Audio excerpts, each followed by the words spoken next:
Hey guys, a few weeks ago I made a video about the difference between Ukrainians and Russians and why Ukrainians don't like to be called Russians. Well, I'm back for a part two. I've talked to a lot of people over the past few weeks, and there's some more details that I want to share as to why there's animosity between Ukrainians and Russians. So stick around to find out more.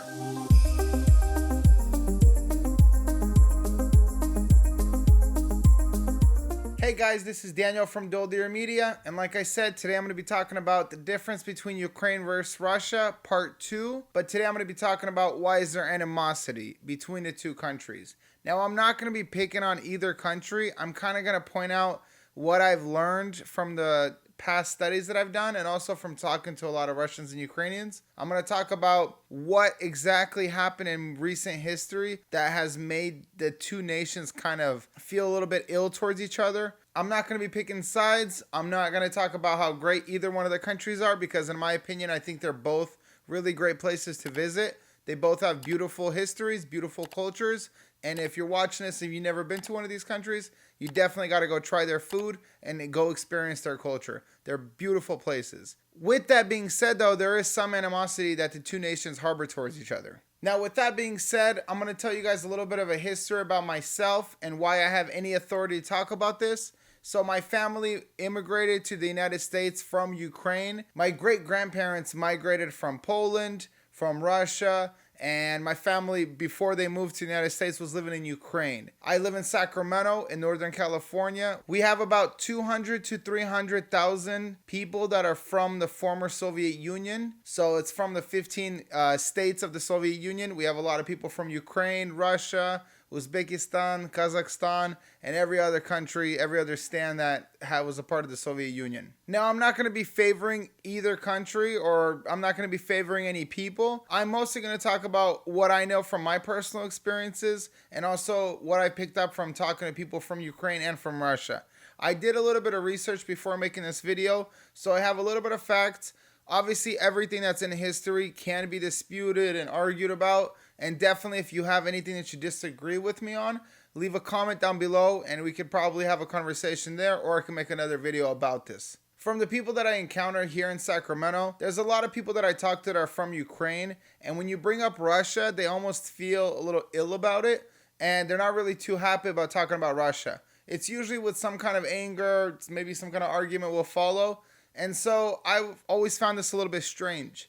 I never really understood why Ukrainians feel the way they do about Russians, and I also never really understood why some Russians look down on Ukrainians.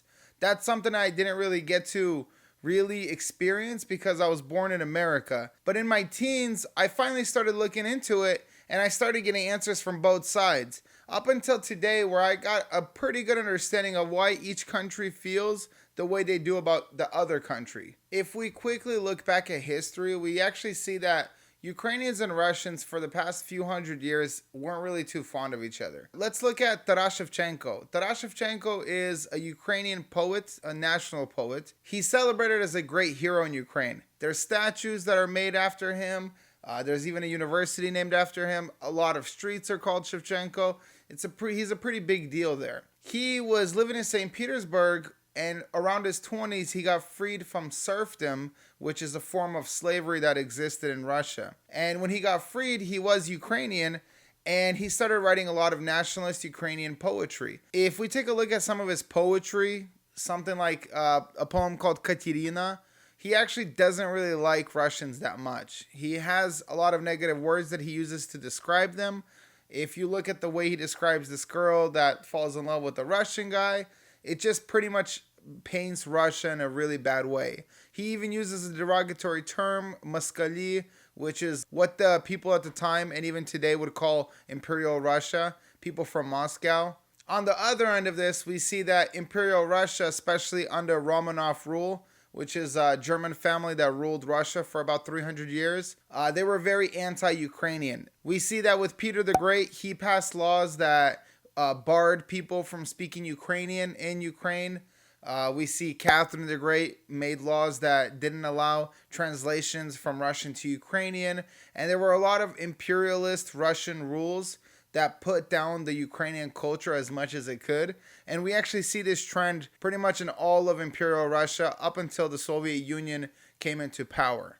Now, when the Soviets or the communists took over Ukraine and Russia, that's when things got really bad between the two peoples and cultures. In my opinion, I think this was what really set the two people apart from one another. Up until this time, there was definitely some cultural differences that separated the peoples, but it was when the communists took over that really solidified any differences between the two nations. Now let's start with why some Russian people might feel animosity towards some Ukrainian people. And again, this is not to put down anybody from Ukraine. This is also not to put down anybody from Russia.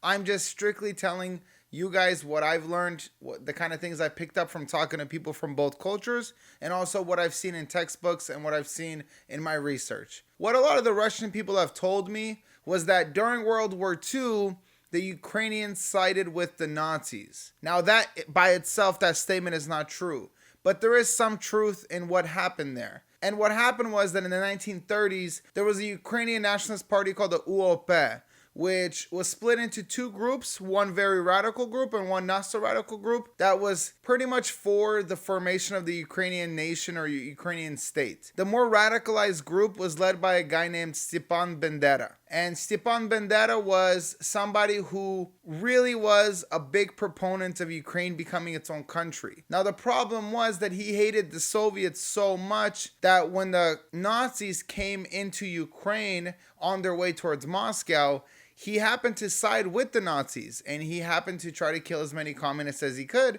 And at that time, a lot of the communists were Russian. And so his hatred for communists was also very close to his hatred towards Russians. What ended up happening was that Stepan Bandera and a few of the radicals that he had under his wing and under his control, again, it was not a large group. There are some estimates that say there was in the tens of thousands of people, but that's a small number compared to how many Ukrainians are out there. And the vast majority of the other party was more moderate, and they were not for siding with the Nazis. The group that sided with the Nazis, that ended up backfiring on them, and a lot of the leaders of these parties were arrested by the Germans. They were sent to Berlin and other concentration camps, and they were prisoners of war. After this happened, they were released after the war. Stepan Bandera particularly was assassinated by the KGB. Now, there's a lot of controversy as to exactly what happened, but it's a pretty well-known fact that he was taken out by the leaders of the Soviet Union. Now, a lot of the people of the UOP, or this Ukrainian Nationalist Party that was in Western Ukraine, did fight against the Nazis. And the vast majority of Ukraine fought against the Nazis. Pretty much the whole country was a battlefield. Many of the great battles that happened during World War II happened on the land of Ukraine, on the land of Belarus. Now here's where the controversy steps in and where some of the animosity steps in. A lot of the people that lived in Russia and Ukraine and those regions at the time saw the Nazis as the greatest evil that ever existed. I would hear stories from my grandparents about how many bad things they did. When the Nazis would come into a lot of the villages and cities, they would rape a lot of women.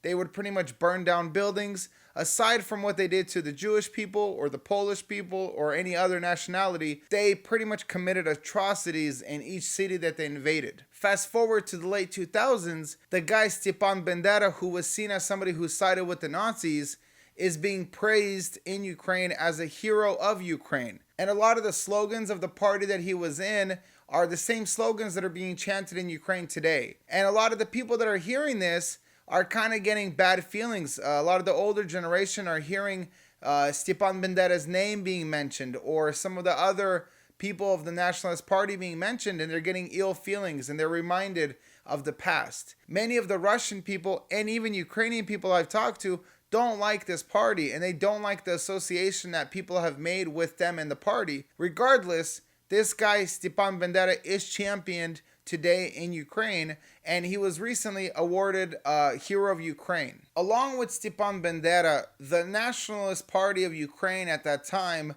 they killed many innocent people. There was many innocent Polish people, Russian people, and Jewish people that died at their hands. I don't want to give any numbers because a lot of the sources I've seen have different estimates. Some estimates are way larger than 100,000 people that died at their hands. Some are in the tens of thousands.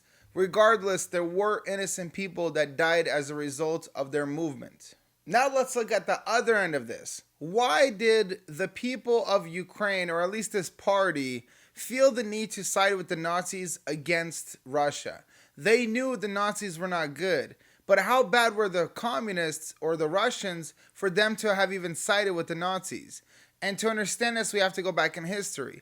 Now, the animosity began brewing hundreds of years into the past. The Russians have always treated the Ukrainians as secondary citizens. They were always second-class citizens, and over time, more and more rights were taken away from them. Now, the Ukrainian people are a proud nation that many people see their roots stem from the Kazakh tribes that were free people, that were warriors. And all of a sudden, an imperial nation from the east is telling you what you have to do and what you can't do. And over time, their edicts and their restrictions on the Ukrainian people from Russia were becoming more and more invasive and more oppressive. The people that lived in Ukraine were happy to be free for a long time, and they felt like they pretty much should be free. But many of the people from Imperial Russia used them as serfs. They came in and dictated what language they should speak. They suppressed their culture. They suppressed a lot of the ideologies they were having. So Imperial Russia was very bad for the people of Ukraine. There was a lot of resentment towards the Russian people, towards St. Petersburg at the time. And this all culminated into hatred towards the communists. Now, around the time the Bolshevik Revolution happened in Russia, the communists took power. And when Joseph Stalin took power, his one and only goal was to have absolute power over all of the lands. And he was an evil man. And one of the first atrocities that we see that happened was the genocide in Ukraine. At the hand of Joseph Stalin's order, about 10 million Ukrainian people died for no reason. So in the 1930s, there was a thing called Holodomor, and it was a forced hunger on the Ukrainian people that caused 10 million Ukrainians to die. What happened was Joseph Stalin wanted absolute control, and the only way to get this control was to ensure that the most rebellious people that had a chance to stand up against him were suppressed. This happened to be the Ukrainian people at the time. And his only way of being able to control the Ukrainian people was to kill as many of them as he could. So Joseph Stalin's plan was take all the food out of Ukraine. And the plan was supposedly to redistribute all the food into all of the other nations and be one communist nation. So what they ended up doing was taking all of the farmland from the Ukrainian people. They took all the crops, all the cows, all the animals. They took every ounce of food they could find, and instead of redistributing the food, they dumped it all into the Black Sea. Now, this caused a famine in Ukraine. From the stories that I've heard from my grandparents and from other people, it was pretty bad. It was really bad. Imagine 1 year of not being able to eat. You start going crazy. Things start going bad. My grandma would tell me that neighbors would eat cats, dogs. You just didn't really know what to do. That every week there was wheelbarrows where they would just wheel out dead people. I was in Ukraine a few years ago, and I was in the villages kind of trying to meet people and kind of get to know the culture. And one grandpa told me that what they would do was they would get tarp, and on the bottom of the tarp they would put food. They would dig it up a few feet into the ground, and on top they would put human feces. That way, when the communists would dig into the ground, they would only find feces and would never find the food. If they happened to find you hoarding any kind of food or hiding any food away from them, you would get killed on the spot. You would get shot or sent to the gulags. There was many stories of people that were trying to hide food in their underground cellars or in any kind of hiding place they can get. And if the communists found your food, they would take you out and kill you and your family. This was a very common practice. This happened throughout the land. And the people in Ukraine developed a hatred towards the imperialist nation that was now not only subjugated them to suppress their culture, but it was now actively killing them. To make matters worse, following this, you also got the purges. Now, in the great purges of Ukraine, also throughout the lands of the Soviet Union, a lot of great people died. The goal of the purges was for Stalin to kill anybody who had any kind of intelligence or any kind of way of being a charismatic leader that can rise up and go against him. So my great-grandfather and his entire family were shot because of the purges. My great grandfather and his family were Jewish Polish people that moved to a place called Berdychev in Ukraine. They had a lot of land, they had a lot of wealth. My great grandfather was the leader of the little town he was living in, or I don't really know what the whole story was. But what we've been told was that they had a knock on the door and they were never seen from again. And there were reports of a mass grave outside of the city they lived in, but that's pretty much all we know about that whole story. We did find a newspaper clipping a few years ago from that time, and it says that they were shot on sight for being enemies of the state. So the purges, on top of all the other atrocities that were committed against the Ukrainian people, were something that were passed down to all of their kids and grandkids. All of the elder people that I know that I've talked to remember these things. These things were lived through by them. All of this happened because of the leaders that were in Moscow at the time, and Moscow's in Russia. Now, again, this is not the fault of the Russian people in any way, but when you're going to associate an enemy, it's going to be not just the city. You're not just going to hate Moscow. It's going to be everybody in that whole area. And that's exactly what happened. So now it's the late 1930s, and this organization called the UOP, the Ukrainian National Organization, they wanted to create a separate state and go against the communists. The communists were doing so much evil to them that when the Nazis came in, it wasn't about choosing good versus evil. It was about a mutual agreement where they thought, the leaders, Stepan Bandera particularly, thought that by siding with the Nazis, they would both kill as many communists as they could, and then finally they would separate from the Nazis and create their own independent Ukrainian state. And like I said earlier, this did backfire on them. This was not a good idea, but this was their initial plan.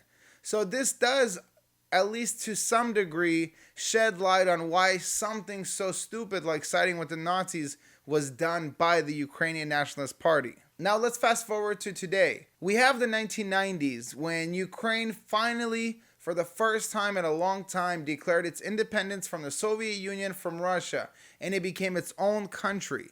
Now to the Ukrainian people, this is a very momentous time because for so long they wanted this, and now they finally have their own country where they could finally tell themselves what to do. They're not dictated by anybody else. And they have the ability to have a democracy, have fair elections, and things like that. Fast forward 10 years from that point, in 2000, Putin steps into power, and President Vladimir Putin starts having puppets in the Ukrainian government. And the Ukrainian people were just so tired of seeing this. This has been their history for so many hundred years that they really don't want imperialist Russia to still have its hands on their politicians. So this is why the Ukrainian people have animosity towards Russian people. This is not a hatred anymore. The vast majority of the Ukrainians and Russians I've talked to there and here, they don't really care too much about the whole political side of this. We all love one another. Honestly, every Ukrainian and Russian I've talked to, they get along well, they work together well. But when you want to identify a Ukrainian or a Russian as the other, these feelings that have been harbored for so long in their ancestors all get arisen, and this is exactly why they have animosity towards one another. Now, this is a part 2 to what I made a video about earlier of why Ukrainians don't like to be called Russians. There are a lot more modern events we could talk about, such as the Ukrainian language and the issue with that whole thing. Just to kind of summarize briefly, the Ukrainian people made a law where Ukrainian was the official language of Ukraine, which makes a lot of sense. But that upset a lot of the people that happened to be Russian that lived in Ukraine. They felt that it was discriminatory. But the Ukrainian government kind of has the right to make their own language their official language. I don't really see a problem with that. That has become a hot topic. There are a lot of issues that are revolved around Maidan and the revolution that happened in Ukraine. Actually, the multiple revolutions that happened in Ukraine. We're not going to get into those. If you guys do want me to talk about that, let me know in the comments and I'm going to share more about that. The reason I even made this video in the first place was a few weeks ago, me and my friend were hanging out and somebody came up to us and they're American and they called us both Russian. My friend, who happens to be Ukrainian, was disgusted by it. I kind of don't really care because I was born here. I have Russian heritage, I have Polish heritage, Jewish heritage. It doesn't really matter what you call me. But my friend took offense to it, and he got really offended that the guy thought he was Russian. And he said, "No, I am Ukrainian." And I kind of found it interesting because it kind of sparked all those things that I've seen as growing up around the communities. And it reminded me that there's a lot of Armenian people that I know and Kazakh people that I know that have been mistaken for Russians, and they kind of just brush it off. I'm in the West, and here in America, Americans think everybody's Russian. They don't know anything beyond Russia. Honestly, when Ukraine came into the news, everybody was asking me, what country is Ukraine? What's going on there? And they even call it the Ukraine. It's not even the right way of calling it. They don't know much about Belarus or any of the other Soviet states that exist now. We here in America have kind of developed an ability to kind of just brush it off. If you're from Uzbekistan and somebody says, "Hey, are you Russian?" you kind of just go, yeah, I'm Russian, whatever. And so that's kind of what happens here. If you're watching this and you're not from America, I hope that kind of sheds light on exactly why I even made the video in the first place. I've seen a lot of comments where people are like, how can anybody even make this mistake? Here in America, it's very common to be mistaken for any other Eastern European country, or sometimes the Caucasus or any other country. If you're Polish, you're probably going to be called Russian. If you're Belarusian, you're probably going to be called Russian. Thank you guys for watching. Like I said, if you don't agree with me, if you do agree with me, let me know in the comments. I do love to hear your feedback on this. My last video had some really good comments, and I had some good conversations with some people. Let me know what you guys think. Hit that thumbs up button and subscribe to my channel. Thank you guys.